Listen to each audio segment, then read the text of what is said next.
발표를 시작하도록 하겠습니다. 일단 MyPTAI 뇌피셜이라는 프로젝트이고 그리고 포즈 에스티메이션을 활용한 운동 보조 프로그램입니다. 그리고 저희 팀 이름은 벡터고 왼쪽 오른쪽에 그린 그림은 달리가 이제 아래 키워드를 바탕으로 제작한 그림입니다.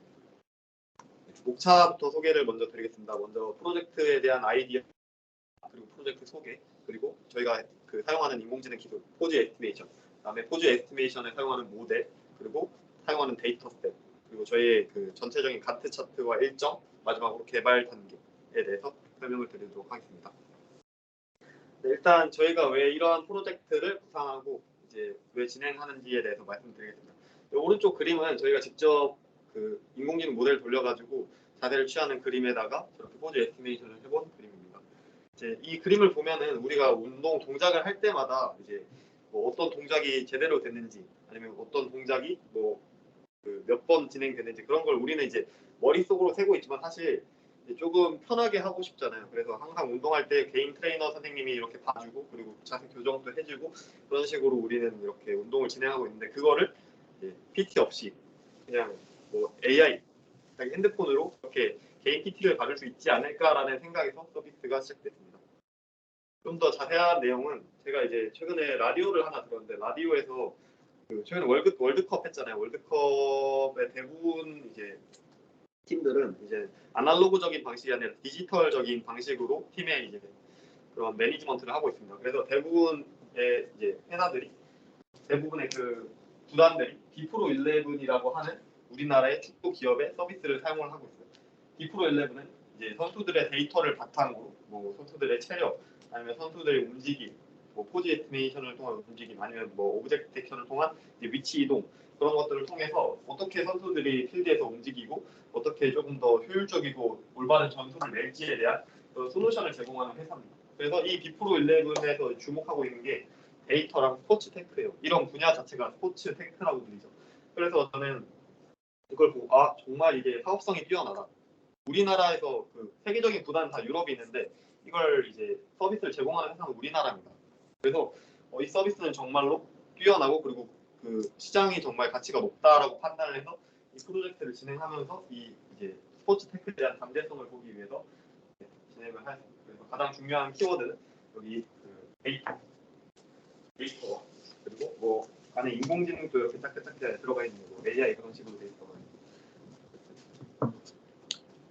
우리가 일반적으로 이제 운동을 배울 때 그림처럼 보면은 유튜브로 운동을 배우는 게 대중화된 시대예요. 그래서 유튜브 보면서 자세 보고 운동 코칭 받고 유명한 운동 유튜버 보고 그런 식으로 이제 배우는 시대인데 이런 거는 이제 지식을 습득하기는 정말 쉽지만 자세에 대한 교정이랑 그리고 내가 운동을 제대로 하고 있는지는 판단하기가 매우 어렵습니다. 그래서 특히 운동 초보자들은 운동을 정확한 자세로 올바른 동작을 수행하는 것이 매우 어렵기 때문에 이제 개인 트레이너가 요즘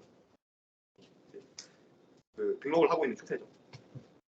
그래서 저희가 개인 트레이너를 대신해서 AI 프로그램을 통해 이제 대신하면 어떨까라는 이제 아이디어를 내어봤습니다. 그래서 MyPTAI 포즈 에스티메이션을 이용한 자세 추정 알고리즘으로 이제 나의 동작의 자세 정확도를 피드백해주고 카운팅해주고 그리고 또 추가적으로 이제 다양한 종류의 운동을 분석할 수 있는 그런 기능까지 구현하는 것을 목표로 합니다. 기능은 크게 세 가지. 스쿼트, 푸시업, 풀업 세 가지 동작의 운동을 클래시피케이션하고 그리고 정확한 운동 자세로 운동을 하는 것을 피드백하고 마지막으로 운동 개수 업 앤 다운을 카운트하는 식 총 세 가지 테스트를 진행하게 됩니다. 지금부터는 이제 같은 팀원인 홍지원 이제 저희가 사용하는 인공지능 기술은 포즈 에스티메이션이에요.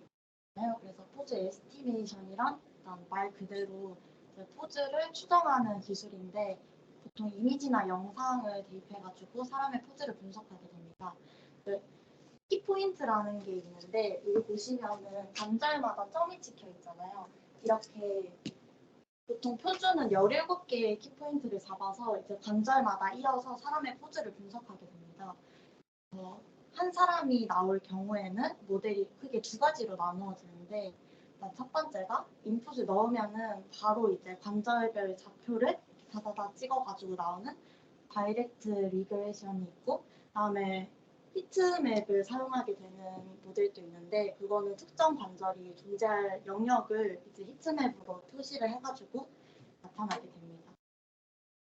이제 히트맵이 좀 더 뭔가 그 관절이 찍힐 확률이 높겠죠? 그냥 점을 찍는 것보다는. 그래서 이 모델이 보통 더 무겁게 됩니다.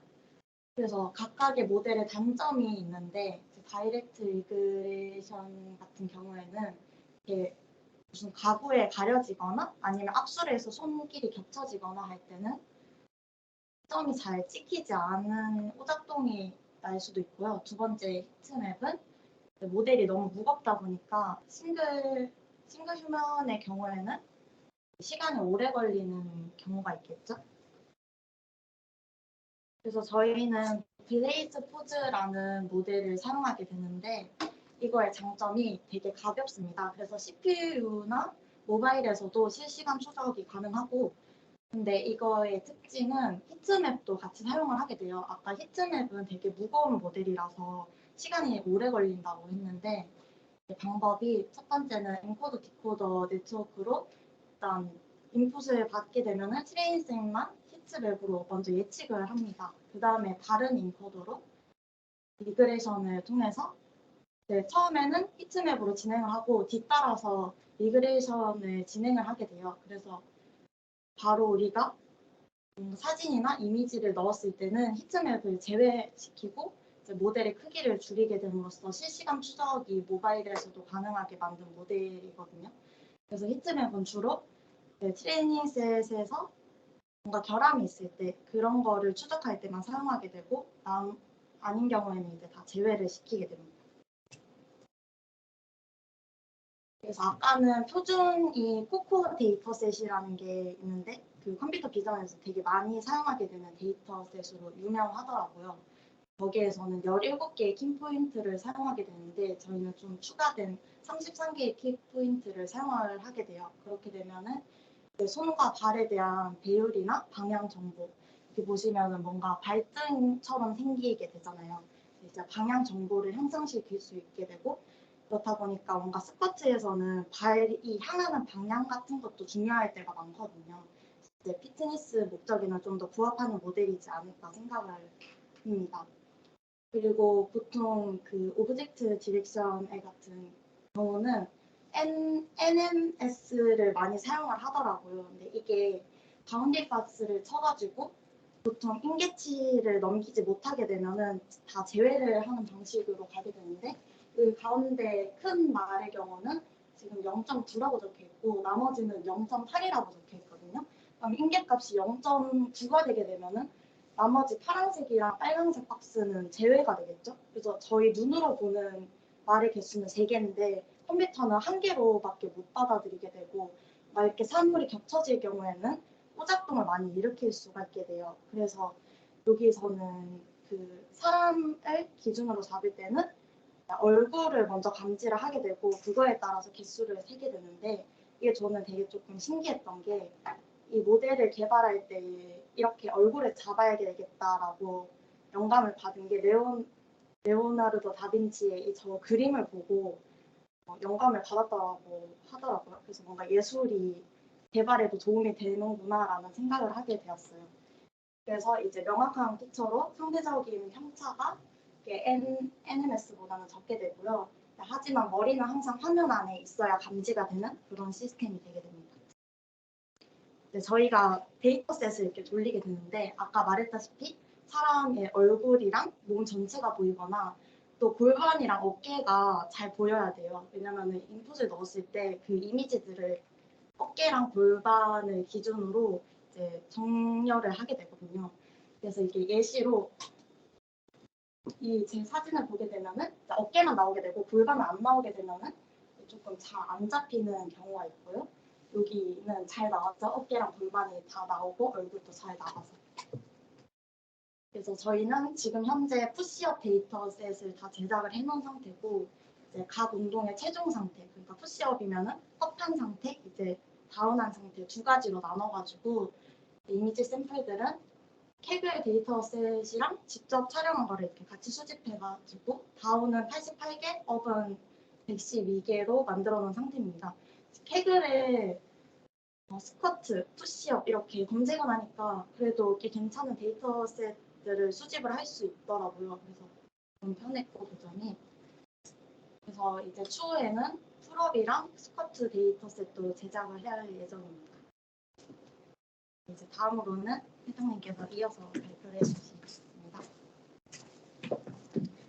이거는 이제 지금까지 저희가 일정을 진행했던 거를 간트 차트로 원래 만들려고 했는데 노션이 조금 더 편하게 돼 있어가지고 노션에 저희가 그 했던 내용을 공유하려고 합니다. 일단 1주차의 주제 선정이랑 뭐 레퍼런스 참고 그런 내용 하고 그다음에 1주차의 개발 보고서 작성하고 가장 중요한 부분이 이제 환경 구축하고 뭐 웹 환경 구축 이제 저희가 서비스를 배포할 때 그냥 로컬에서 돌리기 조금 아쉬운 거예요. 그냥 뭐 로컬에서 돌리면 그 나름대로 가치가 있지만 조금 더 이제 웹에다가 실어서 이제 서비스로 만들고 싶어서 그래서 플라스크를 이제 지원 그 송년 학생이 이제 배워가지고 플라스크에다가 그렇게 한번 만들어 보려고 하거든요. 그래서 웹 환경 구축이랑 환경 구축을 했고 그다음에 이제 레퍼런스 찾아가지고 이제 그 지금 하고 있는데 일단 지금까지는 여기까지 했어요. 중간 발표 자료 제작이랑 어느 정도 모델 돌려보고 코드 리뷰하는 정도. 이제 앞으로 이제 남은 것들이 이제 다 굵직굵직한 것들이거든요. 플래시파이어 이제 추후에 설명드리겠지만 뭐 만들어야 되는 모델도 많고 그리고 프로토타입이 당장 이번 주까지 완성해야 되고 그리고 3주 개발 보고서 그리고 피드백 알고리즘 짜야 되고 백엔드 프론트엔드 사실 뭐 웹이 그렇게 크진 않지만 그냥 일단 결합해야 되고 마지막으로 최종 완성까지 이렇게 총 한 달간 일정을 잡아놓습니다. 일단 개발 단계인데 저희가 지금 사진을 보면은 뭐 그렇게 저렇게 뭐지 폼 에스티메이션도 해보고 그리고 뭐 오류도 막 찾고 뭐 그런 걸 노션으로 많이 했는데 현 개발 진행 단계입니다. 이거 부끄럽지만 제가 오늘 아침에 찍은 거거든요. 멋있다. 이렇게 지금 이런 식으로 그 포즈 에스티메이션이 돼요. 그래서 저희가 이제 그거에 대한 데이터셋을 추후에 넣은 다음에 이게 업인지 다운인지 알아채는 각도가 어느 정도 되는지 알아챈 다음에 이제 추하니까 좀 끄고 이렇게. 그래서 이제 현 개발 진행 단계는 여기까지 됐습니다. 코드 그 레퍼런스 찾고 코드 리뷰 블레이즈 포즈에 대한 코드 리뷰를 진행하면서 코드 어떻게 이루어져있는지 센터 프로젝션 중심적 계층이랑 그리고 뭐 키포인트가 어떤 각도로 이루어져 있는지를 알아봤습니다. 그리고 웹을 구현하기 위해서 플라스크를 사용하니까 이제 플라스크에 대한 기본적인 개념 지식 공부하고 이제 비디오 캡처를 플라스크에서 이제 구현을 해야 돼요. 그래서 웹에서 우리의 데이터 약간 구글 미팅처럼 웹에서 우리 그게 보이는 그런 걸 이제 지원 학생이 구현을 했고 데이터셋을 지금 푸시업 데이터, 스쿼트 데이터도 찾았지만 이제 네이밍 변경을 해야 돼서 이 정도 이제 찾았습니다. 야야야. 이제 추후 개발 예정인 태스크들인데 일단 굵직굵직한 것들이 많이 나왔어요. 일단 클래스 그 분류 판별기를 만들어야 돼요. 그래서 푸시업인지 스쿼트인지 풀업인지 판별을 해야 되고 그리고 횟수 카운터를 만들어야 돼요. 여기 밑에 사진 보면은 이제 미디어 파이프에서 구축한 그 구글 미디어 파이프에서 구축한 푸시업 카운터예요.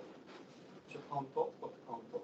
그래서 이런 레퍼런스 참고해가지고 저희도 이제 카운터 개발하고 추가적으로 이제 운동 피드백 자세 교정기를 개발해야 되는데 어느 정도 각도가 스쿼트인데 뭐 상체가 앞으로 너무 기울어져 있다, 뒤로 기울어져 있다 그러면 그거에 대한 피드백으로 뭐 상체가 어느 정도 기울어져 있습니다, 무릎을 넣으면 안 됩니다, 뭐 그런 식으로 피드백하는 조금 시나리오 작성까지 해야 됩니다. 그리고 마지막 피드백 수령 후 결합하고 환경 마저 구축하면 끝나게 됩니다. 저희가 그 관련 자료를 참고할 때 구글 미디어 파이프를 정말 많이 참고를 했거든요. 미디어 파이프에 있는 블로그 그리고 뭐 포렌 기타 코드들이 정말 너무 잘 돼 있고 그리고 레퍼런스도 정말 거기서 웬만한 것들이 다 잘 돼 있더라고요. 그래서 그런 부분에서 많이 참고를 했는데 아까 노지민 학생이 말한 것처럼 뭐 허깅 페이스 같은 데도 조금 더 참고를 해보고 네, 앞으로 추가적으로 진행을 해보도록 하겠습니다. 네, 이상으로 팀 벡터 발표를 마치도록 하겠습니다. 감사합니다. 질문 있으신가요? 피드백을 이제 하려면은 필요하든지 이거를 잡아내야 되잖아요. 네. 근데 동작이 좀 빠르기도 하고 하는데 이거를 잡아낼 수가 있나요? 아까 블레이즈 포즈에 대한 모델이 어느 정도의 시스템 환경에서 구동이 되냐?